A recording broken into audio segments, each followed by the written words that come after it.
स्वामी महाराज की जय।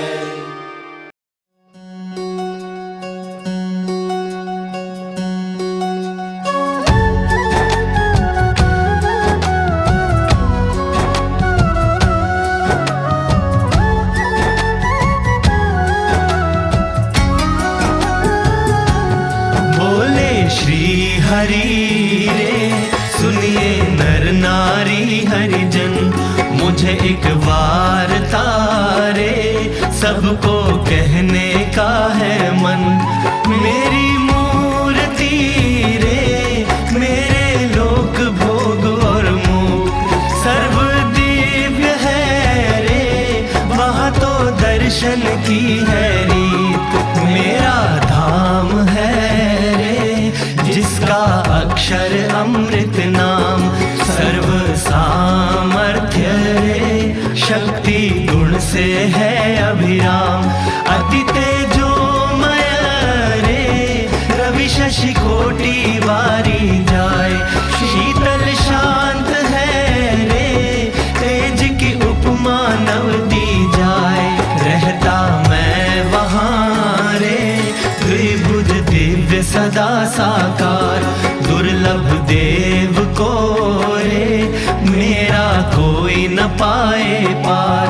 जीव ईश्वर आदि रे माया काल पुरुष प्रधान, सबको वश करूं रे सबका प्रेरक मैं भगवान। अगणित विश्व की रे उत्पत्ति पालन प्रलय हो, मेरी मर्जी बिना रे किसी से तृण ना तोड़ा जाए।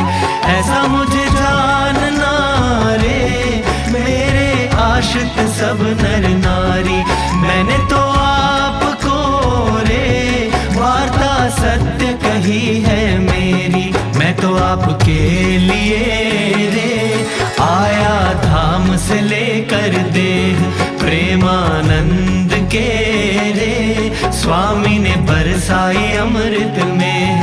आगे सब सुनिए रे मेरी वार्ता परम अनूप, परम सिद्धांत है रे सबको हितकारी सुख रूप। सब हरि भक्त को रे जाना हो मेरे धाम, तो मेरा सेवन रे करो शुद्ध भाव से हो निष्काम।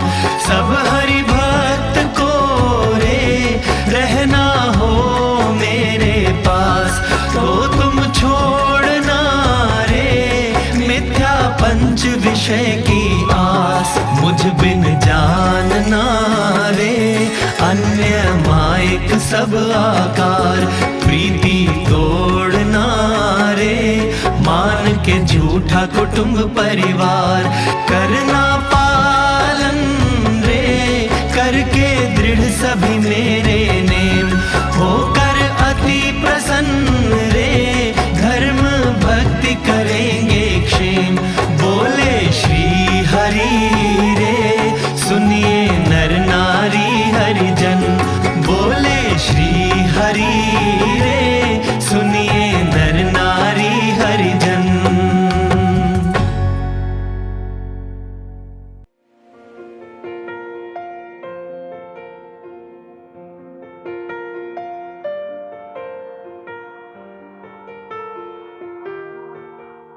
सोमनारायण सोमनारायण सोमनारायण सोमनारायण सोमनारायण सोमनारायण सोमनारायण सोमनारायण। सहजानंद स्वामी महाराज की जय। जय स्वामी कौशिक भाई। जय स्वामीनारायण। आपका परिचय और फिर आपका सत्संग में कैसे आने का हुआ? मेरा परिचय मैं जैसे आपने कहा कौशिक भाई, मैं गुजरात अपार्टमेंट में रहता हूँ और वहाँ पे हमारे सत्संग के काफ़ी और भी कुटुंब रहते हैं। मैंने सर्विस की है। I was working with IFFCO since 1978 और लास्ट ईयर ही मैं रिटायर हुआ after completing the age of 60 years. This is my brief introduction. Yeah it is a continuous service, 40 साल की लगभग। जहाँ तक सत्संग में आने की बात है, मैंने गुरुजी के दर्शन फर्स्ट टाइम 5 अक्टूबर 1993, उस दिन पूज्य भाई स्वामी जी का बर्थडे था। हमारा अपने कुटुंब जानी परिवार जो है सत्संग में, उससे कुछ परिचय था। मेरी पत्नी रूपा और योगेश भाई, उनकी पत्नी हेमा, वो बचपन के मित्र थे और दोनों शादी के बाद दिल्ली आए। दोनों का आपस में परिचय था, इस पर हमारा उनके साथ का एक संबंध था।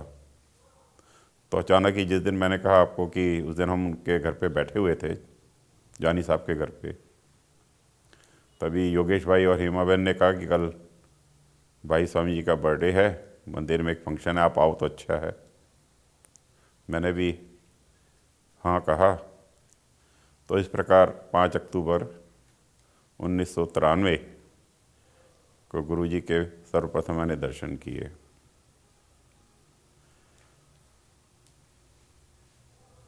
उस दिन यहाँ सत्संग की सभा चल रही थी।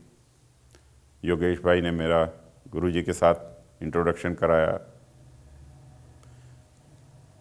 बस उस दिन का एक प्रसंग याद है, जब हम निकल रहे थे गुरुजी ने यही कहा था कि आप आते रहना। उस दिन की स्मृति तो यही है। तो जब आप पहली बार जब आप गुरुजी से मिले तो आपको कैसा लगा, क्या भाव आए आपके? दरअसल मेरे लिए बहुत एक नई चीज़ थी किसी संत के पहले ऐसे इस तरह दर्शन करना। सत्संग में आने से पहले जब मैं करोल बाग में रहता था वहाँ और आश्रमों में मैं जाता था, वहाँ भी संत लोगों के हम व्याख्यान वगैरह सुनते थे, लेकिन कभी ऐसा पर्सनली 1 to 1 कभी ऐसा मौका नहीं मिला। लेकिन जिस दिन गुरुजी के दर्शन किए, उनसे बात की, तो एक अंदर ठंडक सी महसूस हुई। उसके बाद उस वक्त काका जी महाराज का अमृत महोत्सव की तैयारियां चल रही थी।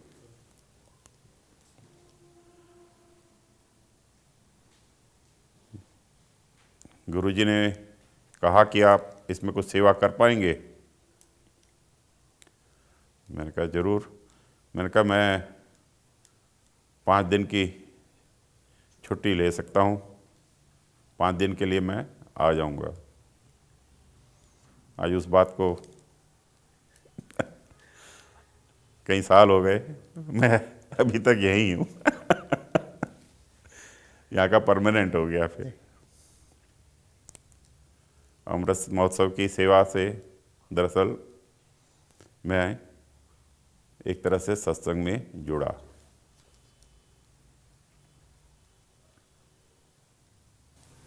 अमृत महोत्सव के टाइम कोई ऐसा प्रसंग जिसने आपको प्रेरित किया कि हाँ यहीं मेरे को रहना है, या यहीं मेरा और यही?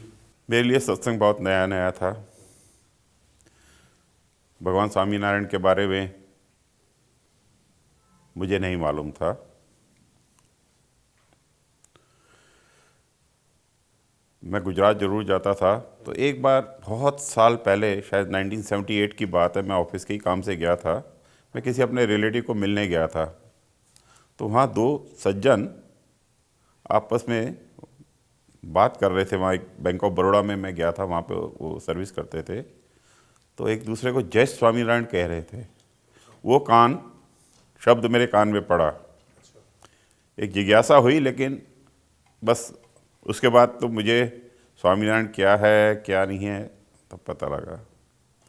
तो एक प्रसंग याद आता है कि जब यहाँ अमृत महोत्सव की तैयारी चल रही थी और ठाकुर जी की, शास्त्री जी महाराज, योगी जी महाराज की मूर्तियाँ उस वक्त जयपुर में बन रही थी, बहुत फाइनल स्टेज था।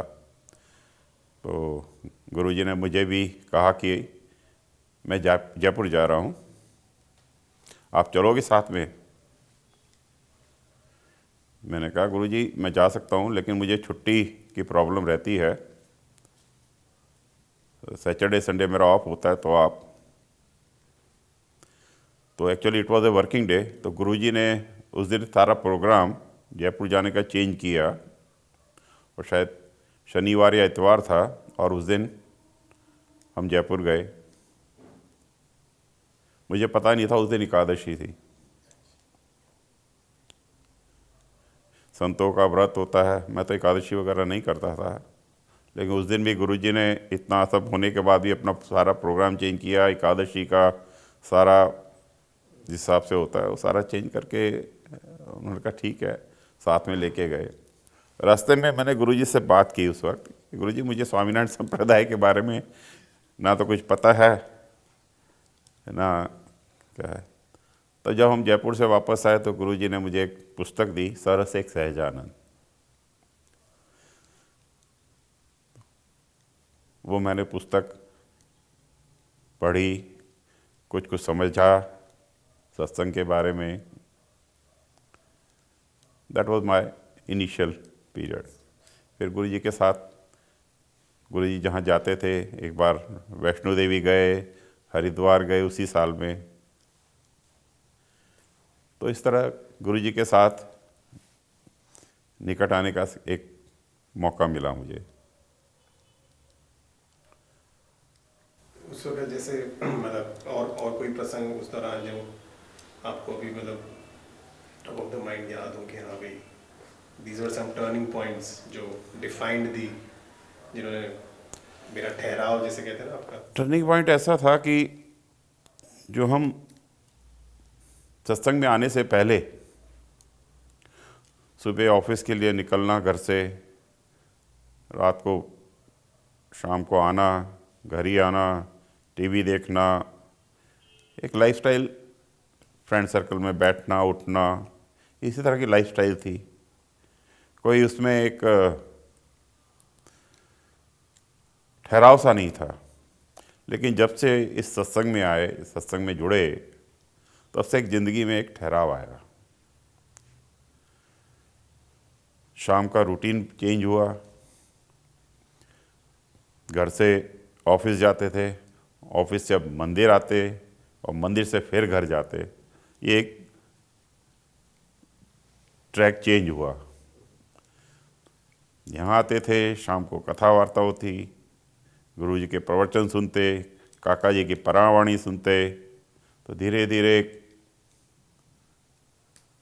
समझ में आया कि हमें क्या जीना है, कैसे जीना है, हमें अपनी लाइफस्टाइल के बारे में, हमारे व्यवहार में क्या क्या परिवर्तन होने चाहिए। ये सब चीज़ें गुरुजी के आशीर्वाद से शुरुआत हुई, और वहाँ से एक शुरुआत हुई, लगाव लगा।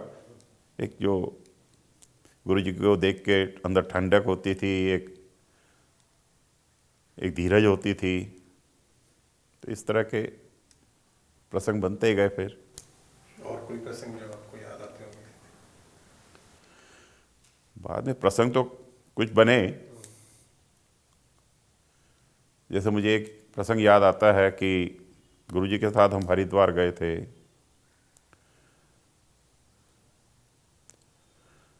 हरिद्वार हम गए, वहाँ से हम ऋषिकेश गए थे गुरुजी के साथ। काफ़ी सारे हरिभक्त थे साथ में। वहाँ पे वैभव, जो हमारे बड़े भैया हैं, भद्रायु भाई, उनका लड़का, वो गुम हो गया। ऋषिकेश जैसी जगह, नई जगह, सबको डर भी था कि इतना छोटा बच्चा कहाँ चला गया। वहाँ एक चीज़ का एहसास हुआ। वहाँ मैंने ये देखा कि जितने भी हमारे सारे हरिभक्त थे, हम लगभग 3 बसों में गए थे, सब ने धुन शुरू कर दी। धुन का एहसास, धुन की महिमा का वो शायद मेरा पहला अनुभव रहा।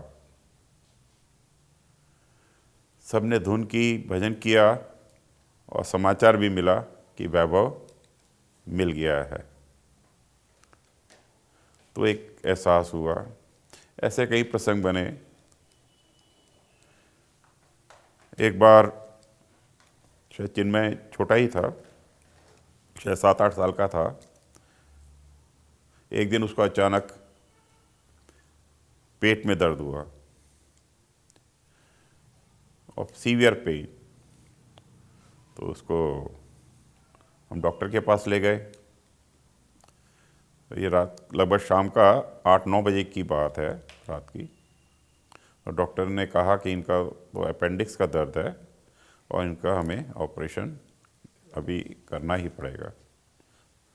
हमने उस वक्त गुरुजी को फ़ोन किया कि गुरुजी इस तरह है और इसका अभी ऑपरेशन करना पड़ेगा। ये हमारा कहना था गुरुजी को। गुरुजी ने इमीडिएटली कहा कि आप इसको एडमिट करवा दीजिए, ऑपरेशन करवाइए और मैं आ रहा हूँ। हम वहाँ से चिन्मय को हॉस्पिटल लेके पहुँचे। इतनी देर में तो गुरुजी की गाड़ी हॉस्पिटल पहुँच गई थी। ये तक रात की 10 बजे की बात है। चिन्मय का ऑपरेशन चला। रात को लगभग 1:30 बजे वो हॉस्पिटल रूम में से बाहर आया। हमने गुरुजी को बहुत प्रार्थना की, गुरुजी ऑपरेशन हो जाएगा, आप रात के इतने बज चुके हैं कि आप जाके आराम कीजिए। गुरुजी के नहीं, जब तक ये हॉस्पिटल रूम में से बाहर नहीं आएगा ओटी में से, आई विल स्टे बैक। और गुरुजी रात के 1:30 बजे तक वहाँ पे रुके। ये चीज़ें, ऐसे प्रसंग हैं जो मेरे दिल को खूब छू गए। इसी तरह एक चिन्मय का और भी प्रसंग है। स्कूल में था वो, ब्लैक बोर्ड पे कुछ लिख रहा था। अनफॉर्चुनेटली वो ब्लैक बोर्ड गिरा। गिरने के साथ ही वो ब्लैक बोर्ड का जो एक पॉइंट होता है वो उसकी पैर की उंगली के ऊपर, उसने उस उंगली को क्रश कर दिया। मैं तो ऑफिस में था, घर पे रूपा थी। रूपा ने भद्रायु भाई जो हमारे बड़े भैया हैं उनको फ़ोन किया, गुरुजी को बताया। मैं घर पहुंचूं, मुझे मिला। उससे पहले तो गुरुजी, सब हरिभक्त घर आ चुके थे। चिन्मय की ट्रीटमेंट हो चुकी थी। उसका जो बैंडेज किया था उसका पूरा एक करके, जब ऐसे गुरु बैठे हैं तो हमें किस चीज़ की चिंता। ऐसे अनेक प्रसंग बनते रहे जिसमें से गुरुजी के साथ का एक संबंध हमारा दृढ़ होता गया। मतलब गुरुजी आपने कहा जैसे दर्शन हुए और लगाव बढ़ता गया, तो आपको अपने जीवन में, अपने परिवार के जीवन में, आपने बताया जैसे ठहराव आया, उसके अलावा कोई ऐसे विजिबल या परिवर्तन जो आपको दिखे, कुछ उसके बारे में अगर।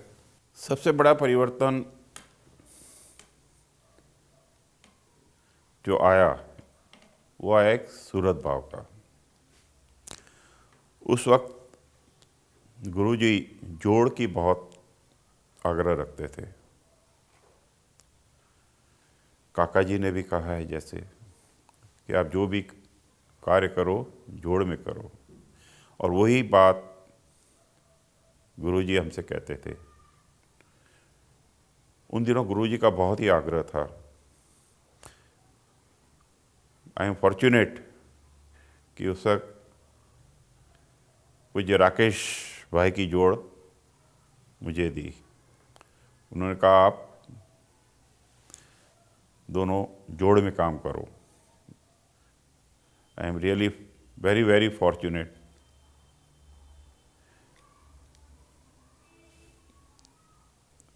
उसका जो मेन मैं समझता हूँ कि जोड़ में काम करने का क्या है कि हम आपस में कितना सूरत भाव रखते हैं। दो एक अलग पर्सनैलिटी है, मेरी पर्सनैलिटी अलग, राकेश भाई की पर्सनैलिटी अलग, उनकी क्वालिफिकेशन, मेरी क्वालिफिकेशन, मेरा रहन सहन, उनका रहन सहन, it are entirely different identity. वो दो आइडेंटिटी कैसे आपस में एक प्रभु को राजी करने के लिए कैसे सूरत भाव से काम करती है। करता हरता तो महाराज हैं, जो होना है वो बेस्ट ही होना है, लेकिन हम आपस में हमारे विचारों को कितना रोकते हैं उस गोल को अचीव करने के लिए, हम आपस में कितनी अंडरस्टैंडिंग रखते हैं, दैट इज़ ओनली पर्पस। करना तो महाराज ने है। कई बार हम प्रसंग देखते हैं, हमारे जो कई अनुभव हुए हैं हम सत्संग में, हम देखते ही हैं, तो वो जो एक सूरत भाव का आपस में एक परिवार का जो एक वो एक मेन मकसद है, जहाँ तक मैं वो समझा हूँ। गुरु जी को कुटुंब भाव बहुत पसंद है। हम कुछ फैमिलीज़, जैसे मैंने आपको बताया कि गुजरात अपार्टमेंट में रहती हैं सत्संग में, गुरु जी का अक्सर गुजरात अपार्टमेंट में आना होता था। नेचुरली उस वक्त लगभग 50-60 जने घर में हम इकट्ठे भी होते थे। कभी मेरे यहाँ पे आए हैं, कभी कीर्ति भाई के आए हैं, कभी राकेश भाई के आए हैं। तो उस परिवार को जब गुरुजी आते थे, कोई एक लोड ना पड़े खाने का और व्यवस्था का, तो गुरुजी ने आज्ञा दी कि हर एक अपने अपने घर से कुछ बना के ले आए। किसी के यहाँ दाल बनी, किसी के यहाँ सब्जी बनी, किसी के यहाँ रोटी बनी, तो जो भी है। उसमें भी यही था कि हम लोग कैसे आपस में एक दूसरे के करीब आते हैं, ताकि उस परिवार को जिसके यहाँ गुरुजी आए हैं वो भी कथा वार्ता का साइमल्टेनियसली आनंद ले सके। पता लगा वही रसोई में से बाहर ही नहीं आया कोई, जो वहाँ पे हैं बाजार से लाने करने में ही ऊंचे नहीं है, तो कथा वार्ता कब सुनेंगे। तो गुरुजी का मेन मकसद तो यही है कि हम आपस के अंदर किस तरह एक दूसरे के पूरक बन के आगे चलें। जोड़ आपको किस साल में दिया था? एग्जैक्ट मुझे ईयर तो ख्याल नहीं है, लेकिन शायद इनिशियल पीरियड की ही बात है। आई थिंक इट वाज 97 के आसपास की, 97। जब आपको जोड़ दिए, जब जैसे दिया होगा और सगा, तो आपको इनिशियल स्ट्रगल्स क्या लगे?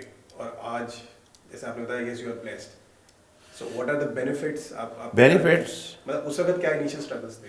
उस दिन तो स्ट्रगल क्या था, मेरे विचार तो मिलते ही नहीं है।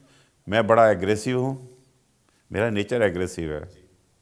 मुझे कोई भी चीज़ चाहिए वो इमीडिएट करने की चाहिए, जैसे सुना इम्प्लीमेंटेड, उसके बीच में कोई गैप नहीं है। राकेश भाई का नेचर है, ठीक है, हो रहा है, चल रहा है, हुआ। सबसे बड़ी बात, हमें रद्दी की सेवा हमारी शुरू हुई इन द ईयर 2000 में। दैट वाज दिसंबर 2000। राकेश भाई और माई सेल्फ वॉज देयर। एक ग्रुप बनाना, एक टीम बनाना, किस तरह करना इनिशियल। तो मेरा नेचर तो बहुत एग्रेसिव था। I can not wait. हमारे अपार्टमेंट से भी कुछ लोग जाते थे। हमने एक टाइम फिक्स किया हुआ था कि भाई 9:30 बजे सब नीचे मिलना। तो कोई 10 बजे आ रहा है, कोई 10:30 बजे आ रहा है। जो लोग डायरेक्ट आने वाले हैं, जहाँ से हमने वेस्ट कलेक्ट करनी है, वहाँ वो परेशान या हम परेशान। तो मेरा दिमाग तो उसमें बहुत गर्म हो जाता था। मैं भाई जिसको आना है आओ, नहीं आना है हम जा रहे हैं। लेकिन राकेश भाई मुझे कूल करते थे। वो भी यही कहते थे कि भाई जो कर रहे हैं महाराज करने दो, लेट अस, वाई हम क्यों किसी का वो लेके आगे चलें। तो इस तरह के बहुत सारे प्रसंग। तो ये तो रद्दी का तो मैंने एक एग्जांपल दिया। साथ में हम जोड़ में काम करते थे। हर मंदिर के कोई भी फंक्शंस में हम साथ में हम सेवा करते हैं, तो होता था सब प्रसंग। और जोड़ बनाने के बाद एक बार गुरुजी ने हमें कहा, उस दिन बहुत बारिश तेज हो रही थी एक दिन मंदिर में, तो मुझे और राकेश भाई को बोला आप जाओ पीछे समाधि पे काका जी की, बारिश में खूब नहाओ। कहा, अच्छा। दोनों, हम भी शायद ऑफिस से आए थे, क्या था, कुछ ऐसा ही प्रसंग था, ना हमारे पास कपड़े ना कुछ। मैंने कहा, ठीक है गुरुजी की आज्ञा हुई है। कहे, हम तो खूब नहाए, मस्ती की। जब आए, मतलब गुरुजी का एक इशारा था कि आपस में आप चलो। आए, कपड़े तैयार, हमारे सब कुछ तैयार। हाँ, वहाँ सेवक थे कोई, उन्होंने कहा इनके दोनों की नई जोड़ निकाल के रखो, सबके कपड़े वपड़े सब तैयार करके रखे थे। तो इस तरह के ऐसे प्रसंग बनते रहे आपस में। इस जोड़ का कोई, जैसे आपको जोड़ मिला और गुरुजी का आशीर्वाद था, इस जोड़ में होने का कुछ मतलब आप प्रसंग बताओगे जहाँ आपको इस जोड़ का फायदा हुआ, या उस जोड़ जो गुरुजी कराना चाहते थे उस जोड़ की वैल्यू, एक महिमा सामने आई? महिमा क्या है कि अपने स्वभाव का परिवर्तन हुआ इसमें। कुछ ऐसे प्रसंग जहाँ पे प्रसंग तो आपने हर बार बनते हैं, वो हर समय में। आप जब जहाँ काम कर रहे हैं, दोनों का नेचर अलग है, तो टकराव होता ही है। नहीं उस तरह से नहीं, तो इन टर्म्स ऑफ मतलब बेनिफिट्स, या मतलब कि हाँ भी अगर ये जोड़ नहीं होता तो शायद ये सिचुएशन में अगर वो जोड़ नहीं होती, राकेश भाई की जोड़ नहीं होती, तो मेरा नेचर में परिवर्तन आना बड़ा मुश्किल था दरअसल। तो कि मेरा अपना जो, मैं किसी की बात को सहन करने वाला नहीं हूँ, तो वो आज एक ठहराव आया है। ठीक है, जिसकी भी सूचना आ रही है, भगवान का करता हरता माना है, राकेश भाई लेट मी कूल डाउन। होता है, प्रसंग बनते हैं, बनते ही हैं। मैं ये नहीं कहता कि स्वभाव से मेरा सारा हो। आपने चल एक बार कभी मेंशन किया था कि कुछ कठिनाई आई थी, घर की कुछ शायद फाइनेंशियल प्रॉब्लम थी या कुछ ऐसा चैलेंजिंग था, फिर राकेश भाई से डिस्कस हुआ और फिर वो करके मिल के बैठ के आपने, I think you came through that situation. कुछ शादी का था चिन्मय का, या पहले उससे कुछ और था? नहीं, रिटायरमेंट का लेके था जब? हाँ, फाइनेंशियल जैसे मैं रिटायर हुआ, वो तो क्योंकि जो जोड़ है हमारी, उसका पूरा भरोसा होना चाहिए। दे I was retired, I do not know, जो मेरा जो फंड्स आया मुझे रिटायरमेंट का, वो मैं कहाँ इन्वेस्ट करूँ, मुझे उसके बारे में ज़्यादा मेरी फाइनेंशियल नॉलेज मुझे उस चीज़ की थी नहीं। तो उस बारे में I first discuss with Rakesh भाई, this is the fund where I have to invest, I do not know. मतलब एक आपस का जब आपका इतना भरोसा है आपके साथी का, वही भरोसा उनका मुझ पे है, मेरा भरोसा उन पे है। चाहे कोई भी मेरे घर पे प्रसंग होते हैं, चाहे शादी का हो, चाहे कोई ऐसा ही प्रसंग हो, तो आई फर्स्ट कंसल्ट राकेश भाई ओनली। इवन मैं नानू भाई, भद्रायु भाई से भी कंसल्ट नहीं करता। मैं राकेश भाई, क्योंकि एक उसमें गुरु जी का राजीपा है। हम जो कुटुंब भाव की बात करते हैं, आपस के प्यार सौहार्द की बात करते हैं, वही है। उससे फ़र्क ये होता है कि नानू भाई को, भद्रायु भाई को भी बुरा नहीं लगता कि वो भी सत्संग से जुड़े हैं, उनको भी गुरु जी की उतनी ही महिमा है, उनको भी पता है ये इसकी जोड़ है। तो वो भी एक सिंक्रोनाइज है कि नहीं। अब इसका एक इंसिडेंस बताता हूँ। इट वाज 2008, 20 फरवरी, मेरा एक मेजर एक्सीडेंट हुआ। मैं ऑफिस से आ रहा था, ऑफिस के पास ही मैं अपने स्कूटर पे था, एक गाड़ी ने मुझे हिट किया, मैं स्कूटर से गिर पड़ा। गिरा, मैं उठ नहीं पाया। मुझे लगा था शायद मामूली चोट होगी, लेकिन मैं उठ नहीं पाया। मेरी जेब में मोबाइल था, चारों तरफ पब्लिक थी, भीड़ थी। मेरा फर्स्ट फ़ोन गया राकेश भाई को। मैंने राकेश भाई को बोला कि इस तरह मेरा एक्सीडेंट हुआ, मैं उठ नहीं पा रहा हूँ, and you also please inform to Guru ji and नानू भाई। He all make all arrangements. Then I later on called to my colleague जो पीछे आ रहे थे, उनको फ़ोन किया। I was in hospital, रात को हॉस्पिटल, राकेश भाई, नानू भाई सब पहुंच गए थे। उसी से जुड़ा था उसी दिन गुरुजी वाराणसी गए हुए थे। That day this happened. Guruji को भी इन्फॉर्म किया गया।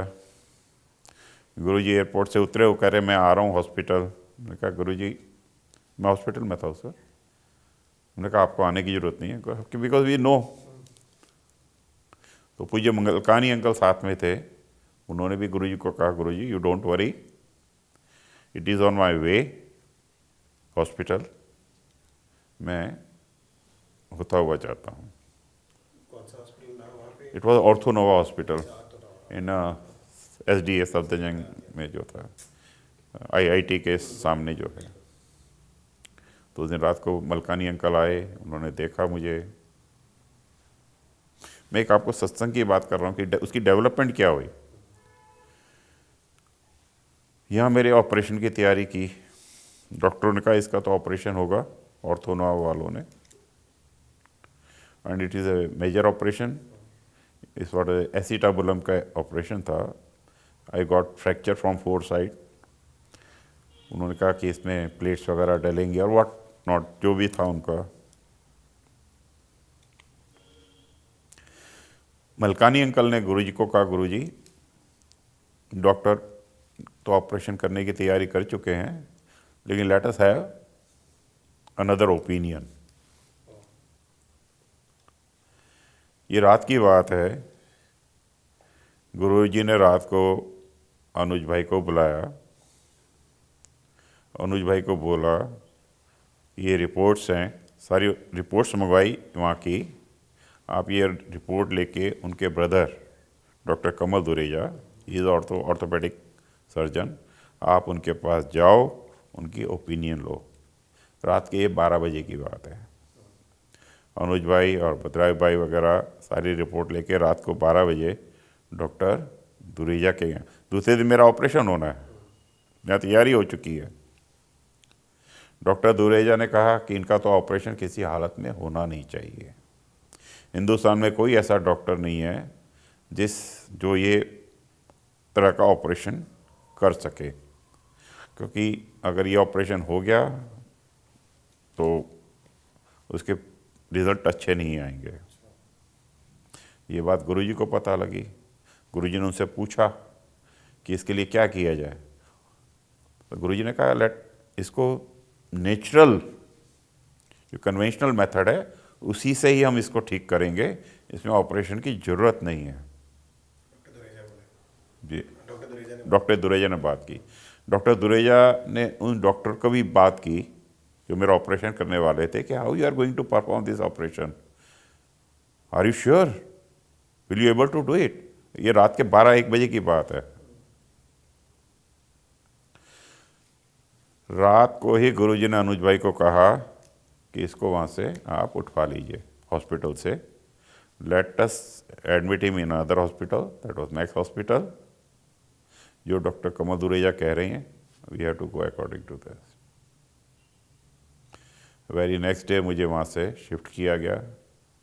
मेरा ऑपरेशन नहीं हुआ और मैं आज चलता फिरता हूँ। अगर आज मेरा ऑपरेशन होता तो हो सकता है मैं बेड रिडन ही होता, क्योंकि वो ऑपरेशन बहुत ज़बरदस्त था, कर ही नहीं सकते थे। तो ये सब चीज़ें बताती हैं कि हम कितने सेफ हैंड में हैं। गुरुजी अक्सर कहते हैं कि मुक्तों में से भी महाराज बोलते हैं। आज मलकानी अंकल वहाँ थे, उन्होंने कहा कि let us have second opinion, और उससे ये सारा ये हो गया। जब ये हो गया तो उसके बाद आप कितने टाइम वहाँ हॉस्पिटल में रहे? और एक्चुअली जिस दिन मैं हॉस्पिटल में एडमिट हुआ, डॉक्टर कमल दुरेजा ने मुझे जो ट्रीटमेंट देनी थी, ट्रैक्शन दिया उन्होंने।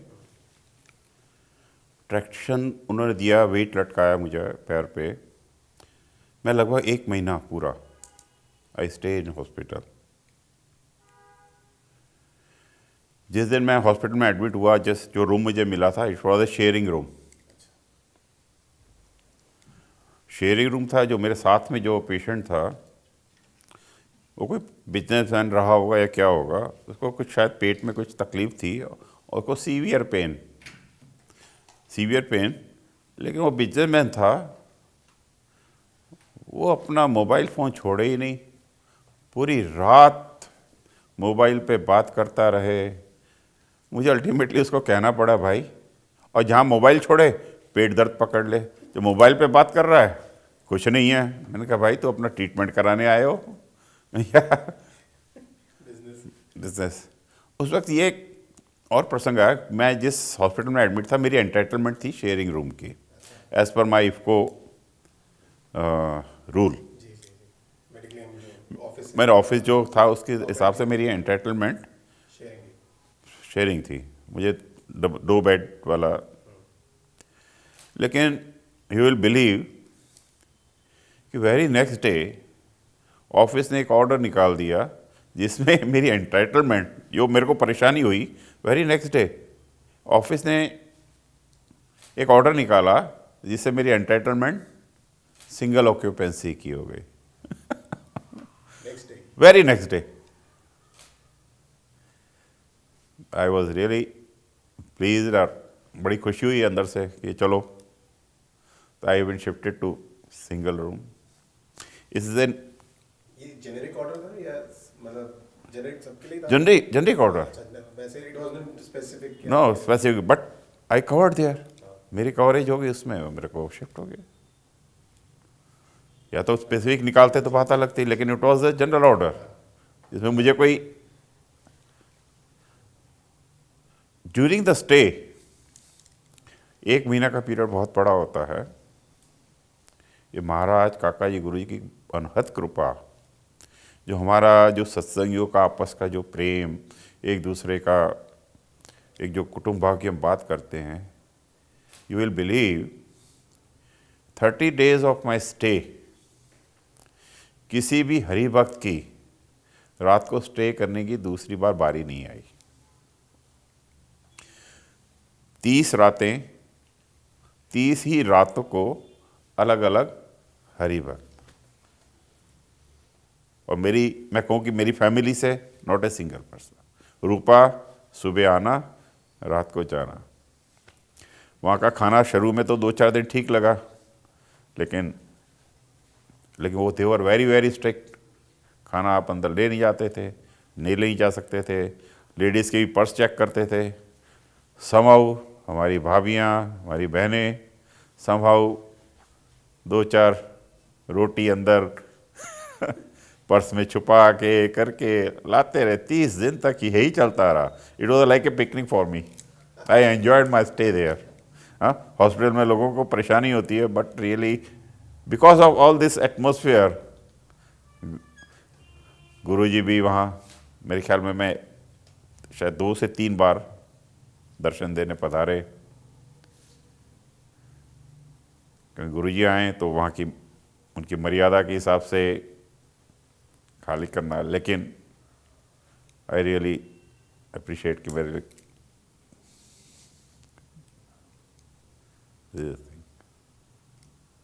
It was I think 13th मार्च।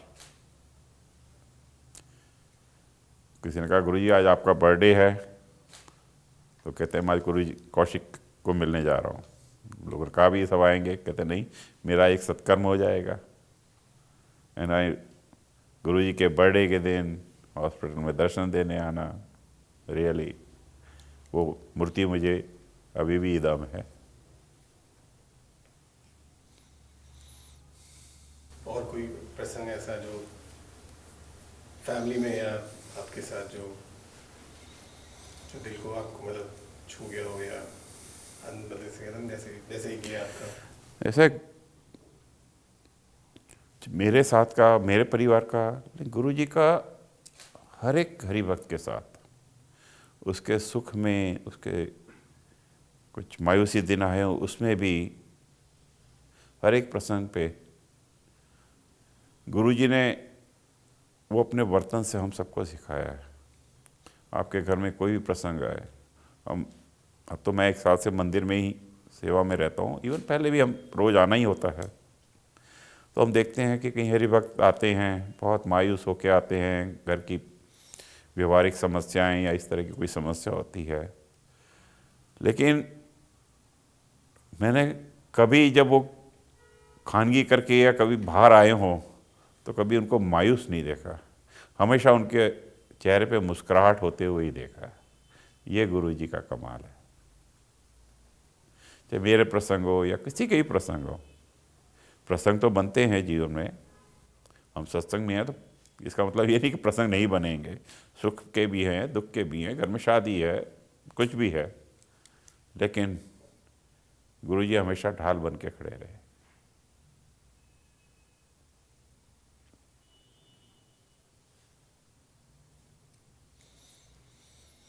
आप जब रिटायर हुए तो आपने ऐसा सोचा था कि मैं पहले से सोचा था, या गुरु जी की तरफ से आया, या मतलब ये कैसे हुआ कि भाई मैं मंदिर में ही I will carry on? And आपका तो शायद एक्सटेंशन का भी बात चल रहा था। और मेरा एक्सटेंशन की बात हुई, मैं रिटायर्ड हुआ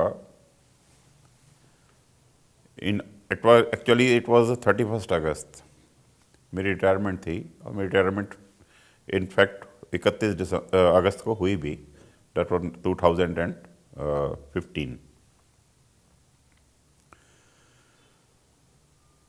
आपकी रिटायरमेंट में भी शायद कुछ हरिभगत आए थे मैं ऑफिस। हाँ, जिस दिन मेरी रिटायरमेंट थी मैंने गुरुजी को कहा आज मेरी रिटायरमेंट है, तो मुझे पता नहीं था, लेकिन गुरुजी ने कहा हरिभक्त आएंगे। सरप्राइज था। It was not a surprise but yes. तो उस दिन अगस्त की बात थी, तो मैंने देखा हमारे सारे हरिभक्त, कम से कम हम 20-25 हरिभक्त सब मुझे रिसीव करने के लिए मेरे ऑफिस आए। उन्होंने को सबका इंट्रोडक्शन कराया गया, मेरे बॉसेस, मेरे बिग बॉसेस जो भी थे उनके साथ मेरा फेयरवेल हुआ। यहाँ से गुरुजी ने एक स्पेशल हार भेजा था। मतलब मेरे ऑफिस वालों को भी ये रहा कि ये इतना हमने फेयरवेल दिया है जो एम्प्लॉय रिटायर होते हैं, लेकिन ऐसा फेयरवेल हमने कभी नहीं देखा। It was a very live occasion. सत्संगियों के आने से गुरुजी का इशारा था, और मुझे कोई गुरुजी ने रिटायरमेंट जो थी उस वक्त मुझे ड्रेस दी थी, तो मैंने कहा मेरे आज रिटायरमेंट है, मैं तो कल से यहाँ आ जाओ। गुरुजी का इशारा हो गया था कि आपको कल से आना है। ठीक है गुरुजी, आई वॉज रियली हैप्पी। मैं कहा कल से हम आ जाएंगे। तो ड्यूरिंग दैट 3 महीने का मुझे कॉन्ट्रैक्ट पे उन्होंने एक्सटेंशन दिया था। तो that period ends on 30 November, and 1 दिसंबर 2015 से मेरा गाड़ी का जो स्टीयरिंग पहले ऑफिस के लिए जाता था वो मंदिर की तरफ सुबह हो गया। तो दैट डे एंड टुडे मेरा वही रूटीन रहता है। कोई ऐसे प्रसंग औषध है जहाँ आपने गुरुजी को, मतलब जैसे आपने बताया कि भाई गुरुजी को भक्तों के लिए या भक्तों के बेटरमेंट के लिए या किसी चीज़ के लिए भी, मतलब जो अथाह परिश्रम जैसे आपके जीवन में भी उन्होंने किया, कुछ ऐसे इंस्टेंसेस आपको याद है किसी और के जीवन में जैसे आपने देखे हो कि खूब मेहनत करी? और कोई भी प्रसंग हो, हम मंदिर में बैठते हैं, कोई भी प्रसंग आता है, कोई बीमार होता है, कोई कभी भी होता है, गुरुजी प्रॉम्प्ट एक्शन, इमीडिएट, किसी भी तरह हरिभक्त को मैं ठंडक दे दूं। लोग निश्चिंत हो जाते हैं हमारे सब कि गुरुजी बैठे हैं ना, सब ठीक होगा।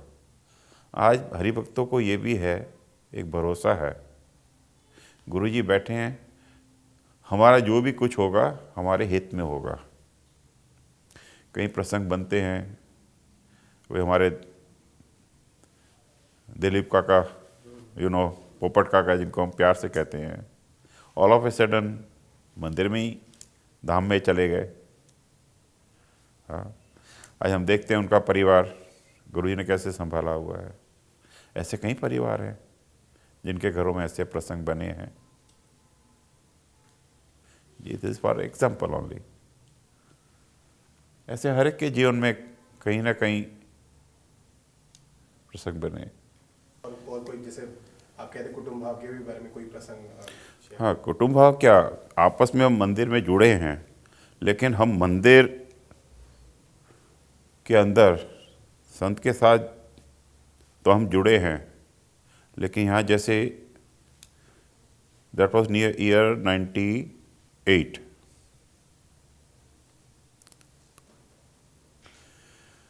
गुरु जी के मन में था जैसे अक्षय ज्योति की बहनें हमारी,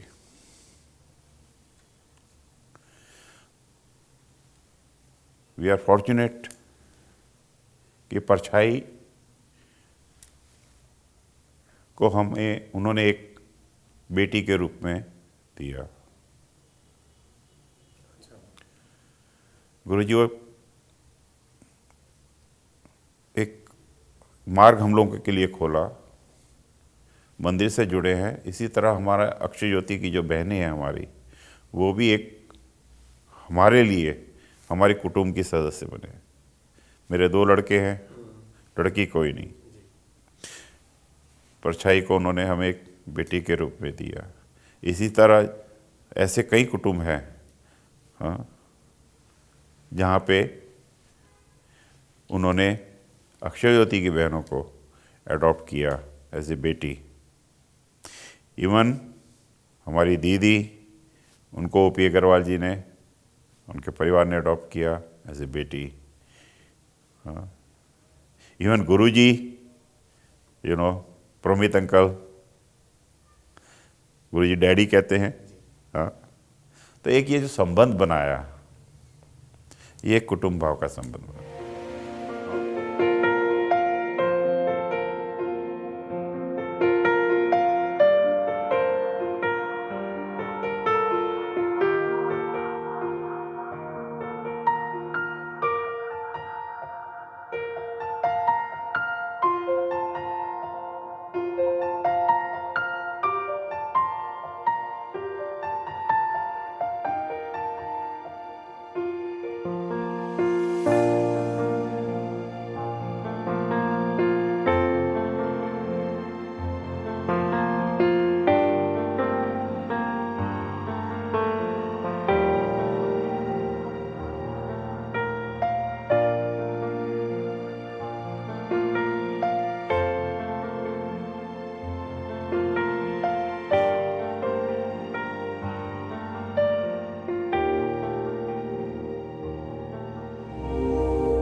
हम अपने सगे ब्लड रिलेशन में तो हम ये चीज़ें रखते हैं, ठीक है, लेकिन जो आत्मबुद्धि और प्रीति का जो सत्संग है, जो हम पढ़ते हैं, जिसके लिए काका जी, पप्पा जी सभी ने कहा, ये भक्तों में आत्मबुद्धि और प्रीति,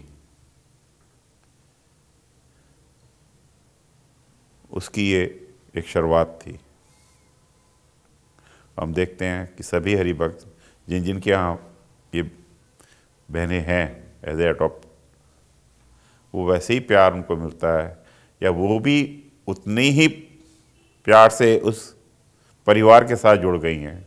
और एग्जांपल देखते हैं, परछाई है, गार्गी है, बंसरी दीदी है, हाँ, और स्मिता दीदी, स्वाति दीदी, जो भी बहनें हैं हमारी, सब उसी,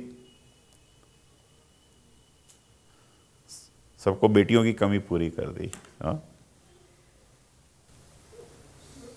कश्मीर भावी पीढ़ी की जो आगे आ रही है और जो अभी हमारा सत्संग परिवार है, अगर उसके लिए आप क्या एक संदेश देना चाहेंगे?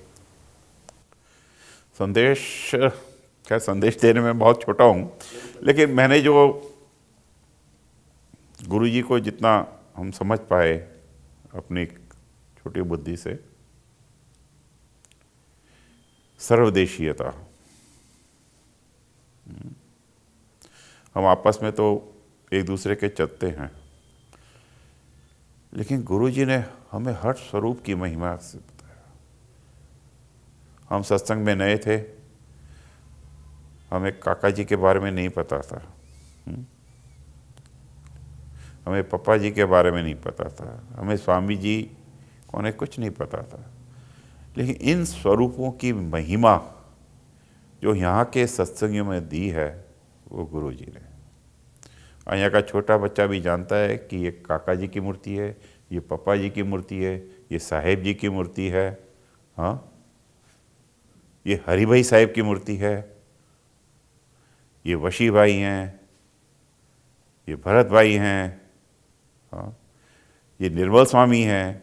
कोई भी अपने जो अपने सेंटर्स हैं, उनके जो हैं हमारे ब्रह्म स्वरूप, उन सबका परिचय, उन सब की महिमा वो गुरु जी ने हर एक हरिभक्त के हृदय में आती। कोई भी बाहर से हरिभक्त किसी भी सेंटर का यहाँ आए, इवन स्वामीनारायण का भी कोई आए तो वो भी यहाँ राजी होके जाता है। हम सबके जो हरिभक्त यहाँ रहते हैं मंदिर में, उनको ये इंस्ट्रक्शन ही है। इंस्ट्रक्शन मतलब एक महिमा से, कोई भी है तो महाराज का, उसकी उसी हिसाब से सेवा करो जैसे आप काका जी की सेवा कर रहे हो। और यहाँ भी हम देखते ही हैं, यहाँ हर सेंटर से हरिभक्त आते हैं,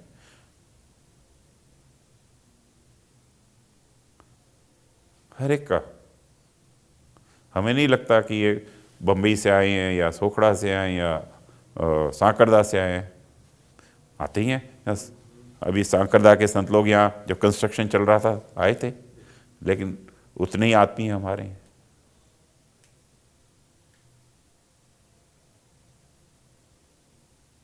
गुरुजी ये कराना चाहते हैं, ये काका जी का कॉल है, ये पप्पा जी का कॉल है। सम सूरत भाव एकता हम अंदर तो रख लेते हैं, लेकिन हमारे आपस के जो सेंटर्स है ये पप्पा जी और काका जी कराना चाहते हैं। इसी के लिए गुणातीत समाज की स्थापना है, इसीलिए ये इसकी नींव में जो समय है वो इसीलिए समाये है।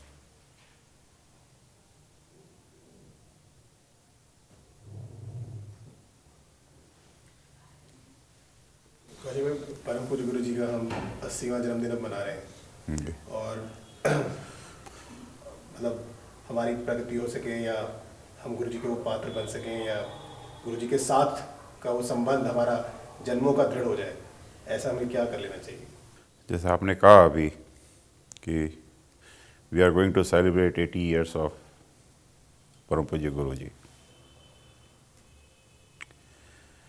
ये हम लोगों के लिए, हर एक सत्संगी के लिए एक मनन का विषय है।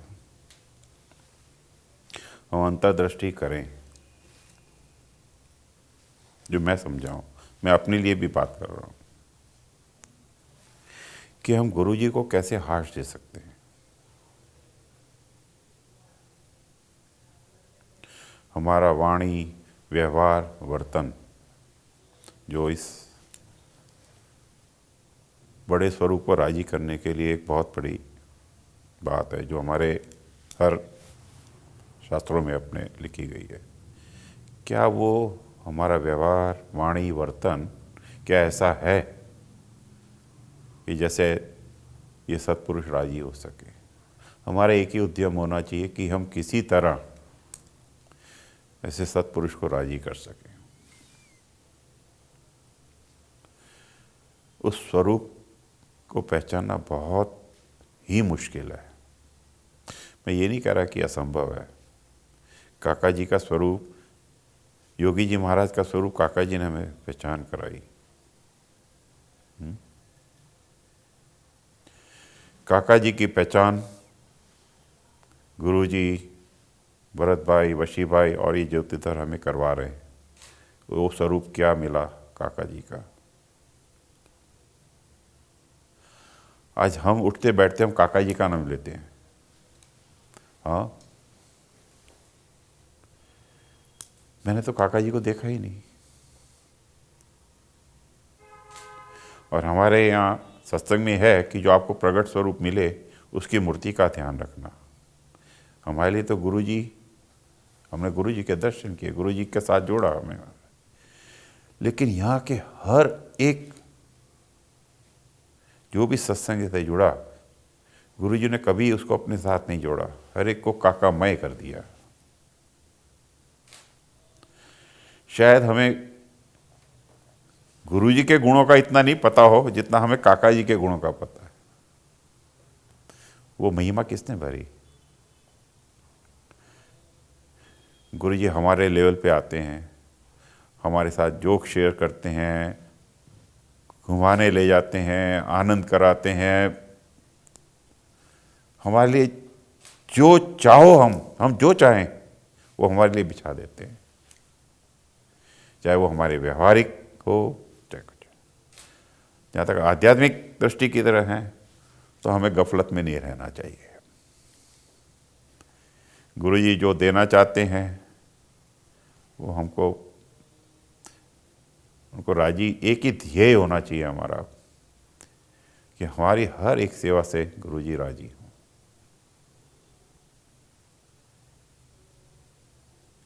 ये उनके लिए हमारा प्यार कहो, हमारा जो भी कहो, क्यों वो इतना छुपा स्वरूप है, वो कभी भी अपनी पहचान हमें होने नहीं देगा।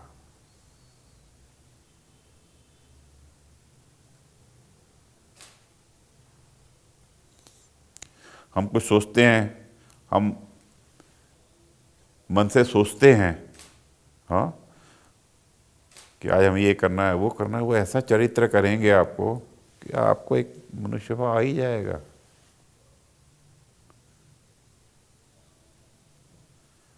ऐसे में हम भजन का सहारा ले और उस स्वरूप से प्रार्थना करें कि आप जैसे हो हम आपको अखंड दिव्य माने।